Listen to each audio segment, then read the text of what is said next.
বন্ধুসকল ফাইনালি ভাৰতীয় দলে তৃতীয় টেষ্ট মেচখন ড্ৰৰূপে সমাপ্তি কৰিবলৈ সক্ষম হ'লে।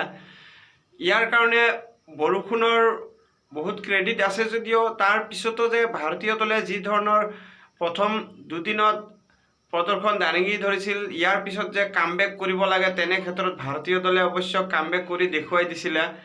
আৰু লোৱাৰ অৰ্ডাৰ বেটাৰসকলে যি ধৰণে পাৰ্টনাৰশ্বিপ কৰি ফ'ল' অন বচাইছিল আৰু ঠিক তেনেদৰে বলাৰসকলেও ছেকেণ্ড ইনিংছত ভাল বলিং কৰিছিল। আৰু অষ্ট্ৰেলিয়ান দলে যিহেতু লক্ষ্য আছিলে যে অতি কম সময়ত দ্ৰুতগতিত ৰান স্ক'ৰ কৰি ভাৰতীয় দলক টাৰ্গেট বান্ধি দিয়াত, কিন্তু তেনে ক্ষেত্ৰত অষ্ট্ৰেলিয়ান দলেও বাৰে বাৰে উইকেট হেৰুৱাই আছিল আৰু যাৰ কাৰণে যিকোনো লক্ষ্য বান্ধি দিয়াটো অষ্ট্ৰেলিয়ান দলেও চিন্তা কৰিবলগীয়া আছিলে।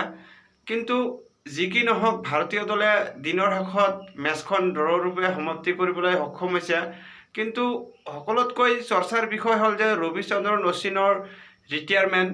আন্তঃৰাষ্ট্ৰীয় ক্ৰিকেটৰ পৰা ৰবিচন্দ্ৰন অশ্বিনে অৱসৰ ঘোষণা কৰিলে, কিন্তু অশ্বিনৰ এই ঘোষণাৰ পিছতেই যেন ভাৰতীয় ক্ৰিকেট প্ৰেমী তথা আন্তঃৰাষ্ট্ৰীয় ক্ৰিকেট প্ৰেমীসকলে ৰবিচন্দ্ৰন অশ্বিনৰ এই সিদ্ধান্তক লৈ শ্বকড হোৱা দেখা গৈছে। কিয়নো ৰবিচন্দ্ৰন অশ্বিনে ভাৰতীয় দলৰ হৈ কি কৰিছে সেয়া আৰু ক'বলৈ একোৱেই নাই।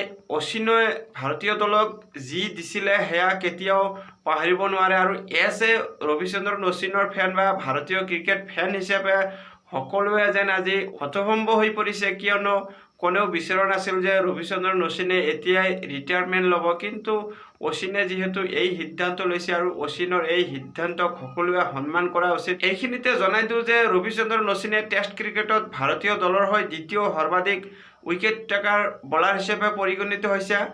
ৰবিচন্দ্ৰন অশ্বিনে নিজৰ টেষ্ট কেৰিয়াৰত 537 উইকেট ল'বলৈ সক্ষম হৈছিল আৰু এভাৰেজ চোৱা যায় যদি কেৱল মাত্ৰ 24.01 আছিলে। ইয়াৰ পৰাই বুজিব পৰা যায় যে ৰবিচন্দ্ৰন অশ্বিনৰ টেষ্ট ক্ৰিকেটত কিমান কণ্ট্ৰিবিউশ্যন আছিলে। অশ্বিনে 8বাৰকৈ টেষ্ট ক্ৰিকেটত 10টাতকৈ উইকেট বেছি ল'বলৈ সক্ষম হৈছিলে আৰু ফাইফাৰৰ কথা চাব গ'লে 37টাকৈ ফাইফাৰ ল'বলৈ সক্ষম হৈছিল, যি নেকি টেষ্ট ক্ৰিকেট ইতিহাসত দ্বিতীয়। আৰু অশ্বিন মুথিয়া মুৰলীধৰণৰ পিছতেই ফাইফাৰ লোৱা দ্বিতীয়গৰাকী বলাৰ হিচাপে পৰিগণিত হৈছে। বহুবাৰ সাংবাদিকসকলে প্ৰশ্ন কৰিছিল যে ৰবিচন্দ্ৰন অশ্বিনৰ আগত অনিল কুম্বলেৰ যি 619 টেষ্ট উইকেট লোৱাৰ ৰেকৰ্ড ভাৰতীয় হিচাপে, সেই ৰেকৰ্ড অশ্বিনে ভংগ কৰিব নেকি। অশ্বিনে বাৰে বাৰে এটাই উত্তৰ দি আছিলে যে অশ্বিনে যিদিনাখন 618টা উইকেট ল'ব সিদিনাই যেন ৰবিচন্দ্ৰন অশ্বিনে টেষ্ট ক্ৰিকেটৰ পৰা অৱসৰ ল'ব। কিন্তু অশ্বিনে যে ইমান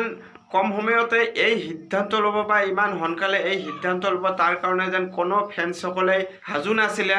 অশ্বিনৰ এই সিদ্ধান্তৰ পিছতেই যেন ভাৰতীয় দলে মেচখন ড্ৰৰূপে সমাপ্তি কৰাক লৈ চৰ্চা কৰাতকৈ অশ্বিনৰ যি এই সিদ্ধান্তত সকলো ক্ৰিকেট প্ৰেমীৰ চকুলো দেখিবলৈ পোৱা গ'ল। কাৰণ ৰবিচন্দ্ৰন অশ্বিনক আৰু আন্তঃৰাষ্ট্ৰীয় ক্ৰিকেটত কেতিয়াও দেখা নাযাব।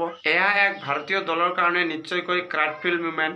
অশ্বিনৰ এই সিদ্ধান্তক সকলো ক্ৰিকেট প্ৰেমী ৰাইজে আদৰণি জনোৱা উচিত আৰু অশ্বিনলৈ আগন্তুক জীৱনলৈ শুভকামনা থাকিল।